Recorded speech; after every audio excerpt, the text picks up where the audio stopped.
Break બાદ ફરી આપનું સ્વાગત છે। રાજકોટ આગકાંડમાં આરોપી પ્રકાશ હિરણનું જ મોત નિપજ્યું છે। જે હા પુષ્ટિ થઈ ચૂકી છે। ગેમ ઝોનના સંચાલક પ્રકાશ હિરણનું ડીએનએ મેચ થઈ ગયું છે।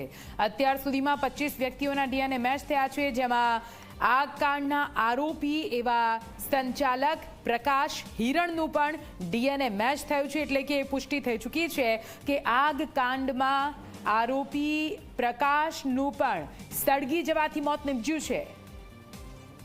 પ્રકાશ હિરણ, જેને આરોપી તરીકે બતાવવામાં આવ્યો હતો અને તે ગેમ ઝોનનો એક ભાગીદાર હતો, સંચાલક હતો, તે પણ આ આગની ચપેટથી ન બચી શક્યો। તેમના પરિવારજનો દ્વારા તેઓ લાપતા હોવાની વાત કરવામાં આવી હતી અને તે બાદ તેમનું ડીએનએ મેચ કરવામાં આવ્યું। તો જે મૃતક વ્યક્તિઓના ડીએનએ મેચ થયા છે તેમાંથી એક પ્રકાશ હિરણ પણ છે। અત્યાર સુધીમાં 25 વ્યક્તિઓના ડીએનએ મેચ થયા છે, જેમાં ગેમ ઝોનના સંચાલક પ્રકાશ હિરણનું ડીએનએ પણ મેચ થઈ ગયું છે।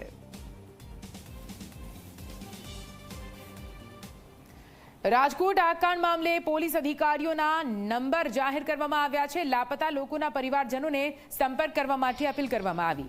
રાજકોટ પોલીસે બનાવેલી એસઆઈટીના નંબર જાહેર કરવામાં આવ્યા। એસઆઈટીના અધ્યક્ષ ભરત બસિયાનો નંબર જાહેર કરવામાં આવ્યો છે, જે ટીવી સ્ક્રીન પર આપ જોઈ રહ્યા છો। આ સાથે એસઆઈટીના સભ્ય એમઆર ગોંડલિયાનો નંબર પણ જાહેર કરવામાં આવ્યો છે। એસએમ જાડેજાનો નંબર પણ જાહેર કરવામાં આવ્યો। આરએચ ઝાલાનો નંબર પણ જાહેર કરવામાં આવ્યો છે। સાથે સાથે એસઆઈટીના સભ્ય ડીસી સાંકરિયાનો નંબર પણ જાહેર કરવામાં આવ્યો છે। ડીસીબી પોલીસ સ્ટેશનનો નંબર પણ જાહેર કરવામાં આવ્યો છે। રાજકોટ તાલુકા પોલીસ સ્ટેશનનો નંબર 0281 25633440 આ રાજકોટ તાલુકા પોલીસ સ્ટેશનનો નંબર છે, જેને પણ જાહેર કરવામાં આવ્યો છે। સાથે રાજકોટ શહેર પોલીસ કંટ્રોલ રૂમ નંબર પણ જાહેર કરવામાં આવ્યો। એ નંબર પણ આપ નોંધી શકો છો, 0281 2457777। આ નંબર રાજકોટ શહેર પોલીસ કંટ્રોલ રૂમનો છે। આ તમામ નંબર જાહેર કરવામાં આવ્યા છે।